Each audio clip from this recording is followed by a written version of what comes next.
What we've done is put together a real white glove service that we can wrap around rare disease patients. So combining the patient acquisition at the beginning that comes sort of from the traditional marketing, which is where my place comes from, and then combining that with specialty distribution and hub services. So all combined, we can look at the data. We can figure out what are the actual needs of the patients at the very beginning. We can drive them into a direct relationship. We can offer them a very personalized experience. So we were talking, is that a more complex model or is it a simpler model? Everybody talks about having patient centricity, and I think if you really are looking at patient centricity by bringing all those things together and starting from what the needs of the patients are, it's actually simpler.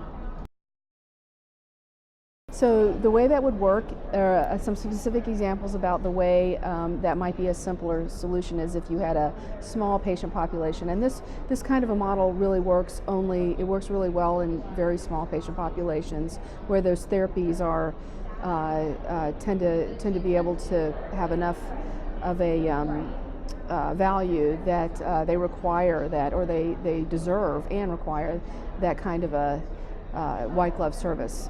So what that might look like is first looking at bringing patients into the model so that that you can enroll more patients and that's our history of the last 15 years of thinking about how do you have pull marketing, how do you provide something of value so that patients will want to engage with you, want to engage with a pharma company. So if you're giving them education or you're giving them physical things or